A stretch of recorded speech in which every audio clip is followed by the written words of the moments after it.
বিসমিল্লাহির রহমানির রহিম। আরিবাস cooking world থেকে সবাইকে স্বাগত জানাই। আজকে বানিয়েছিলাম মজাদার একটি মাছের লেজ দিয়ে রেসিপি। আপনারা এভাবে ট্রাই করতে পারেন, এটা খেতে খুবই সুস্বাদু হয়। যখন কাঁটাওয়ালা মাছের লেজ দিয়ে এরকম একটা রেসিপি হয়ে যায় তখন সত্যিই অসাধারণ হয়। আসলে এই লেজগুলো কাটা থাকার কারণে খাওয়া হচ্ছিল না, এই জন্য এই রেসিপিটা বানিয়ে নিলাম। আপনারা যদি এরকম বাসায় আপনাদের এরকম কাঁটাওয়ালা মাছের লেজ থাকে, যদি কেউ না খায় তাহলে এভাবে এরকম একটা রেসিপি বানিয়ে নিতে পারেন। এই জন্য আমি প্রথমে লেজগুলোকে একটু হলুদ দিয়ে গরম পানির মধ্যে সিদ্ধ করে নিয়েছি। এই তো দেখতে পাচ্ছেন আমি কিভাবে সিদ্ধ করে নিলাম। এখন এগুলোকে উঠিয়ে নেব, সিদ্ধ হয়ে গেছে। এই তো এক এক করে সবগুলো লেজগুলোকে আমি উঠিয়ে নিচ্ছি। এই তো সিদ্ধ হয়ে যাওয়া লেজগুলোকে আমি এক এক করে উঠিয়ে নিচ্ছি। এই তো উঠিয়ে নেওয়া হয়ে যাচ্ছে। এখন আমি এগুলোকে কাটা বেছে নেব। এই তো ঠান্ডা হয়ে গেলে আমি কাটা বেছে তারপরে শিলপাটায় বেটে নেব, যেন কোনো কাটায় অবশিষ্ট না থাকে। এজন্য আমি শিলপাটাতে বেটে নিয়েছি। আপনারাও চেষ্টা করবেন একটু পাটায় বেটে নিতে অথবা ব্লেন্ডারে ব্লেন্ড করে নিতে, এতে করে কোনো কাটাই আর অবশিষ্ট থাকবে না, কারণ লেজে অনেক পরিমাণ কাটা থাকে। এখন আমি এখানে মাঝারি সাইজের একটা পেঁয়াজ দিয়ে দিলাম, দিয়ে দিব 4-5টার মতো কাঁচামরিচ, তারপরে দিব এখানে ধনিয়া পাতা, তারপরে এখানে দিতে হবে গুঁড়া মশলা। গুঁড়া মশলার মধ্যে দিব হলুদের গুঁড়া 1/2 চামচ, তারপরে দিব মরিচের গুঁড়া 1/2 চামচ পরিমাণ মতো দিব এটাও, তারপরে দিতে হবে ধনিয়ার গুঁড়া। ধনিয়ার গুঁড়াটাও আমি 1/2 চামচ পরিমাণ ব্যবহার করেছি এখানে।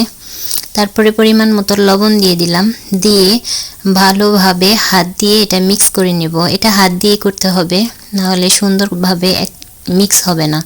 এই তো আমি হাত দিয়ে সুন্দর করে মিক্স করে নিচ্ছি, আপনারা এভাবে মিক্স করে নেবেন। এই তো আমার মিক্স করা প্রায় হয়ে গেছে। এখন আমি এইগুলোকে ছোট ছোট বলের মতো বানিয়ে নিব। এই তো এখন এখান থেকে একটুখানি নিয়ে নিলাম, নিয়ে এভাবে হাতের সাহায্যে এরকম গোল গোল বল বানিয়ে নিব। এরকম করে এই যে দেখতে পাচ্ছেন আমি কিরকম করে গোল গোল বল বানিয়ে নিচ্ছি।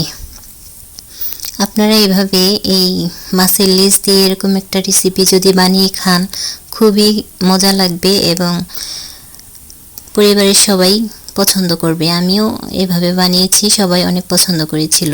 এই তো সবগুলো হয়ে গেছে বানানো। এখন আমি ভাজার জন্য চুলায় তেল বসিয়ে দিয়েছি। তেলটা যখন গরম হয়ে এসেছে তখন এক এক করে সবগুলো বলকে এভাবে ছেড়ে দিব। এই তো ভাজার জন্য সবগুলো মাছের বলগুলোকে এভাবে ছেড়ে দিয়েছি। এখন উলট পালট করে ভালোভাবে লাল লাল করে আর কি এই বলগুলোকে ভেজে নিতে হবে।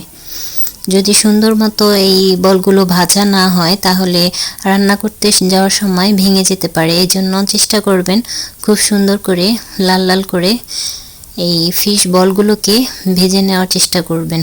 এই তো আমি উলট পালট করে সবগুলো ফিশ বলকে এইভাবে ভেজে নিচ্ছি। যখন লাল লাল হয়ে আসবে তখন একটা চামচের সাহায্যে এভাবে উঠিয়ে নেব। এটা এভাবে খাওয়া যায় সসের সাহায্যে, খেতে খুবই মজা লাগে। আপনারা এভাবেও খালি সসের সাথে খেতে পারেন। এই তো আমি তেলটা ঝরিয়ে সবগুলো ফিশ বলকে এভাবে উঠিয়ে নিচ্ছি। এই তো আমার উঠিয়ে নেওয়া হয়ে গেছে। এখন যে অবশিষ্ট তেল আছে এর মধ্যে আমি 2টা তেজপাতা দিয়ে দিলাম, দিয়ে এর মধ্যে পেঁয়াজ দিয়ে দিলাম। পেঁয়াজ কুচি দিয়ে ভালোভাবে নাড়াচাড়া করে নিচ্ছি আর কি। এই পেঁয়াজটা একবারে বেরেস্তার মতো করে নেব। এই তো বেরেস্তার মতো করে নেওয়া হয়ে গেছে। এখন এর মধ্যে পেঁয়াজ বাটা দিব। এই তো এখানে 2 চামচ পরিমাণ পেঁয়াজ বাটা দিয়ে দিলাম, দিয়ে ভালোভাবে নাড়াচাড়া করে একটু কষিয়ে নেব, না হলে পেঁয়াজের একটা কাঁচা গন্ধ আসবে। এই তো ভালোভাবে কষানো হয়ে গেছে। এখন এর মধ্যে দিয়ে দিব 1 চামচ পরিমাণ আদা বাটা, দিব 1 চামচ পরিমাণ রসুন বাটা। এখন আদা আর রসুনটা বাটাটাও এভাবে ভালোভাবে কষিয়ে নেব, যেন আদা রসুনের কাঁচা গন্ধটা না থাকে। এই তো দেখতেই পাচ্ছেন আমি কিভাবে কষিয়ে নিচ্ছি। এখন এর মধ্যে টমেটো দিয়ে দিলাম 2 চামচ পরিমাণ। এই টমেটোটা আমি সিদ্ধ করে তারপরে ব্লেন্ড করে নিয়েছি। আপনারা আস্ত টমেটো দিলেও দিতে পারেন। এই তো দিয়ে দিলাম টমেটো, আদা, রসুন, পেঁয়াজ বাটা, এগুলো সবগুলোকে ভালোভাবে কষিয়ে নিলাম। নিয়ে এখন একটু পানি দিয়ে দিলাম। দিয়ে এখন এর মধ্যে গুঁড়া মশলা যে রয়েছে ওগুলো দিব। এই তো এখানে 1 চামচ পরিমাণ হলুদ গুঁড়া দিলাম, তারপরে 1 চামচ পরিমাণ মরিচের গুঁড়া দিলাম, তারপরে হাফ চামচ পরিমাণ ধনিয়ার গুঁড়া দিয়ে দিলাম। দিয়ে দিলাম এখানে পরিমাণ মতো লবণ। এগুলো সবগুলো মশলা একসাথে করে ভালোভাবে কষিয়ে নিব। এই তো কষিয়ে নিচ্ছি।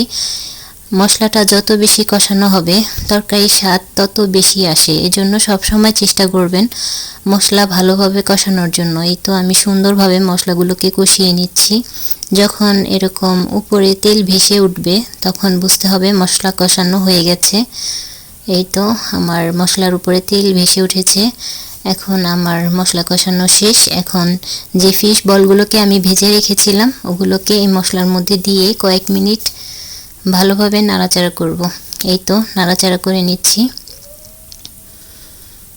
আপনারা এভাবে ট্রাই করতে পারেন, এভাবে নাড়াচাড়া করে তারপরে কষিয়ে নেবেন। আরও একটু বেশিক্ষণ কষানো যাবে না, এতে পুড়ে যেতে পারে।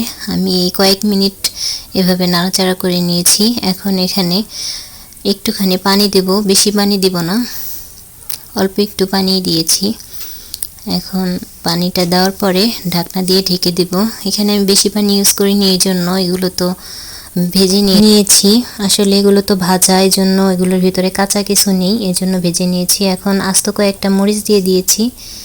দিয়ে যখন ঝোলটা এরকম গাঢ় হয়ে আসবে তখন এর মধ্যে হাফ চামচ পরিমাণ জিরার গুঁড়া দিয়ে দিলাম।